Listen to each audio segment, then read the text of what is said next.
Greetings, ladies and gentlemen. My name is Slings, and welcome to episode 1 of the Debriefing. This is a series where I dive deep into single engagements in EVE Online. In this episode, we have 2 fights to go over, so let's begin. We'll start off by having a look at the 2 ships for the first fight, Venture versus Cormorant. This is my standard Venture fit, armor buffer, tracking disruption, and overall decent control within scram range. The Corm is fully fleet fit, a pure sniping setup with no tackle or offensive E-War. Just based on fitting alone, we can see the outcome of this fight will be determined in the opening moments. Both pilots have an extremely clear-cut win condition. If the Venture gets a scram, there's no hope for the Corm. Likewise, if the Corm pulls range, the Venture must warp or die. Despite the simple nature of the fight, there are at least 4 lessons to extract from it. 1. Decide carefully when to show your hand. Do what your opponent expects you to do until you see an opening. 2. Understand fitting norms. Sometimes you just have to guess how they're fit. It's generally better to have an educated guess. 3. Know your engagement profile. There is often only a moment to decide to engage a target or not, and knowing what you can handle will help make that decision easier. 4. Piloting decisions matter. As you'll see, a simple piloting error can turn an advantage into a loss very quickly. As the clip opens, you can see that I'm pumping my D-scan. I saw the Cormorant on the QXW gate as I warped off. I hit Control Space to cancel my jump and wait to see him on scan. Once I see him, I know that he has followed me to the OTAC B gate. My next few steps are designed specifically to give him the impression that I'm trying to run, while also giving him time to feel like he has the jump on me, which brings us to lesson number 1.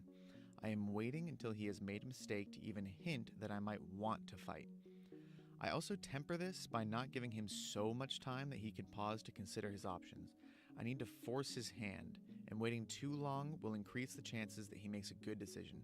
So I do my best to walk the line between giving him too much time and making him suspicious, and giving him too little time and making him give up.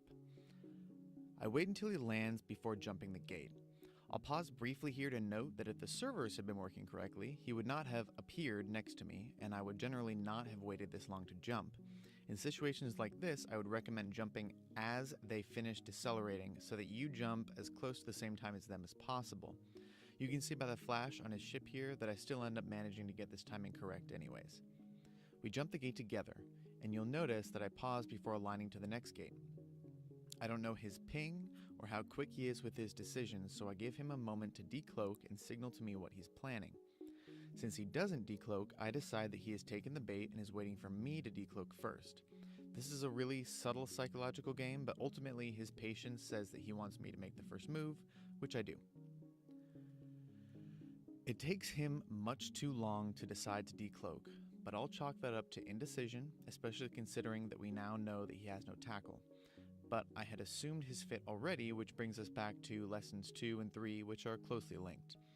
Knowing your engagement profile, plus correctly assuming how an opponent is fit, is generally enough to know whether or not the fight is favorable for you. I've already assumed he's rail fit and will try to kite me, so when he does decloak, I instantly turn and burn and commit a tiny error. In this moment right here, I have already started my turn towards him, which is questionable to begin with. Remember, the first lesson was to only show your hand once your opponent commits to a mistake. He hasn't turned on his prop mod yet, and I'm already getting aggressive.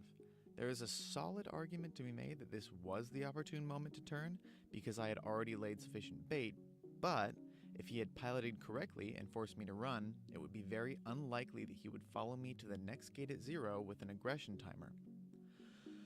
What I mean by that is if he aggresses me here while I'm aligned, and then I warp to the next gate, you can see how he may be tempted to immediately follow at 0 and hope he can get through in time to keep chasing. That would give me the perfect opportunity to tackle him at 0 on the next gate and hopefully kill him before his aggression timer ran out. Instead, I turn, and to make matters worse, further show my hand by applying my tracking disruptor. Thankfully, none of this ends up mattering in this situation, and our Corm pilot takes us to lesson number 4. Piloting decisions matter. He turns on his micro warp drive and basically burns right alongside me into scram range. The engagement is literally decided at this moment. He's scrammed, rail fit, and aggressed. I have a tracking disruptor and damage.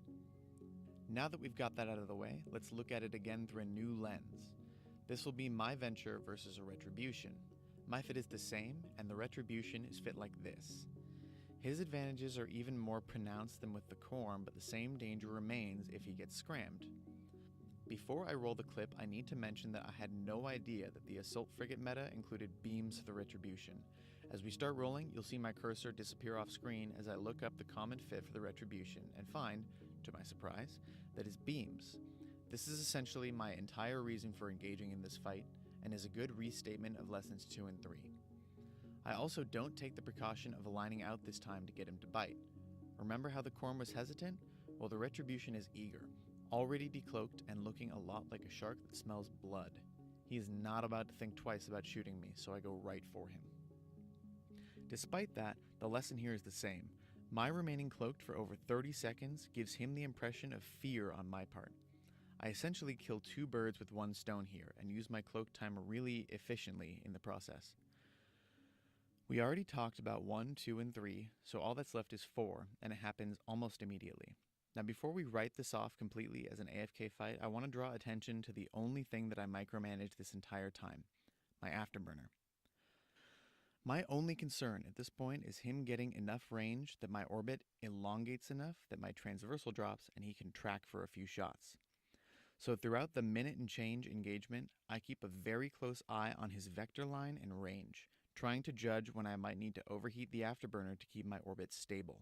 Aside from that, and the fact that his marginal agility advantage over the Corm lets him get a few more hits in than the previous opponent, the conclusion is more or less foregone. So let's recap. A mining frigate was able to bait and win these 2 fights because I told them the story that they wanted to hear, giving them lots of false security. I correctly predicted or researched their fits and knew that I could handle them easily in the right situation. I may have jumped the gun slightly when the Corm engagement began, but I suspect that my storytelling in the prelude blinded him to my obvious aggression in the opening moments. Finally, they handed themselves over with simple piloting mistakes, and the rest is history. That concludes this episode of the Debriefing. I hope you enjoyed the video. Please leave a comment if you think I missed something important.